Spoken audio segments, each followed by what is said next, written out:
Assalamu alaikum, I'm Aisha and you're watching Samaa News. Here are today's headlines. The United Arab Emirates has accused Iran of launching missile and drone attacks that triggered a large fire at an oil facility in Fujairah. Authorities say the blaze broke out at the Fujairah Petroleum Industries Zone, leaving 3 people injured. The incident marks the first reported attack on the UAE since the ceasefire between Iran and the United States earlier this month.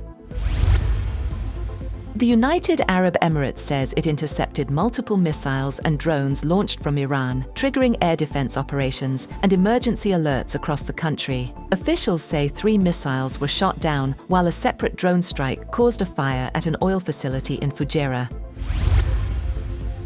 The Iranian Revolutionary Guards Corps has said there was no prior plan to attack oil facilities in Fujairah, claiming the incident was triggered by American military adventurism. The IRGC spokesperson has accused the United States of attempting to create a corridor through the Strait of Hormuz for the movement of unlawful vessels. He warned that any further escalation would prompt Iran to target key installations in response. The United Arab Emirates has restricted its airspace following Iranian missile and drone activity in the region. Authorities say flights are now limited to approved routes, with emergency security protocols activated after air defenses intercepted incoming threats. Several flights were diverted or delayed as officials moved to secure the country's airspace amid rising tensions. Prime Minister Shehbaz Sharif has expressed strong support for the United Arab Emirates following reported missile and drone attacks. Sharif condemned the strikes on civilian infrastructure and reaffirmed Pakistan's solidarity with the UAE leadership and its people. He also stressed the importance of upholding the ceasefire to create space for dialogue and long-term regional stability. US intelligence assessments suggest there has been limited new impact on Iran's nuclear program, despite months of conflict. Sources say the estimated timeline for Iran to develop a nuclear weapon remains largely unchanged, at up to 1 year. The findings indicate that recent military actions have not significantly altered Tehran's nuclear capabilities. Iranian Foreign Minister Abbas Araghchi has said that progress is being made in negotiations with the United States, crediting Pakistan's efforts in facilitating dialogue. Araghchi has said recent developments in the Strait of Hormuz underscored that there is no military solution to the ongoing political crisis. Araghchi has cautioned Washington against being drawn into a prolonged conflict at the behest of others, urging the United Arab Emirates to remain cautious amid regional tensions. US Secretary of State Marco Rubio is set to hold talks with Pope Leo, with officials describing the meeting as a frank dialogue on key policy issues. The US ambassador to the Holy See said the discussions will focus on addressing differences through open and constructive engagement. The meeting comes as Washington seeks to navigate complex global challenges through diplomatic channels. At least 21 people were killed and 61 injured after an explosion ripped through a fireworks plant in central China, authorities said. Nearly 500 rescuers were deployed to the scene to search for missing workers and assist the injured. Officials have launched an investigation to determine the cause of the blast.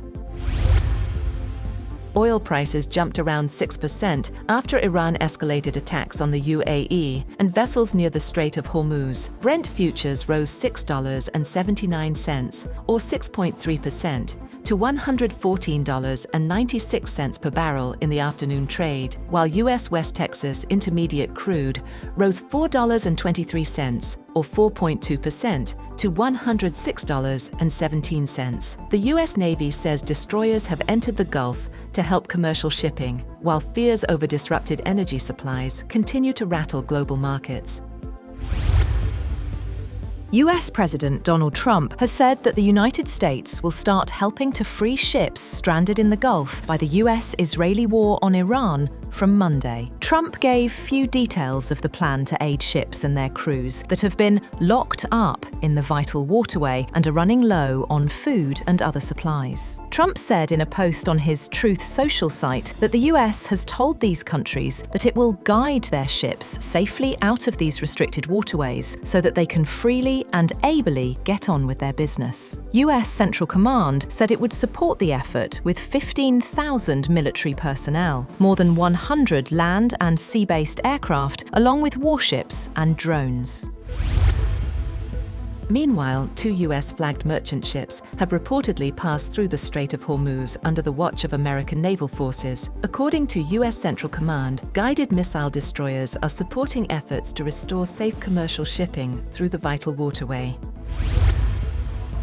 Pakistan has confirmed that it has received 22 crew members of a seized Iranian container ship from the United States as part of a confidence-building measure. The US transferred 22 crew members of the seized Iranian container ship MV Tuska to Pakistan for repatriation to Iran. According to the Foreign Office spokesperson, the individuals arrived in Pakistan last night and will be handed over to Iranian authorities today. It described the move as positive at a time of heightened tensions between Washington and Tehran. The Foreign Office said the Iranian ship will also be brought back to Pakistani territorial waters after necessary repairs and handed over to its original owners. The Saudi Arabia's Ministry of Foreign Affairs has expressed deep concern over rising regional tensions, urging all parties to de-escalate, avoid confrontation, and exercise restraint. In a statement, the ministry has said it fully supports Pakistan's mediation and diplomatic efforts to reach a political solution, warning that the current situation threatens regional stability and broader global security. Germany has sent the minesweeper Fulda to the Mediterranean as tensions around the Strait of Hormuz continue. Defense Minister Boris Pistorius said the vessel is not heading into combat, but is being positioned in case an international mission is needed following any ceasefire or agreement in the region. The Met Gala 2026 has transformed the red carpet into a celebration of art, with celebrities recreating iconic artworks under this year's theme, Fashion is Art. Guests embraced a more literal interpretation of the dress code, drawing inspiration from art movements like the Harlem Renaissance and Baroque painting. Organisers say the theme encourages attendees to express fashion as a form of art, blending creativity with historical references. That's all for now. For more updates, visit www.samaa.tv. Thank you for watching Samaa News.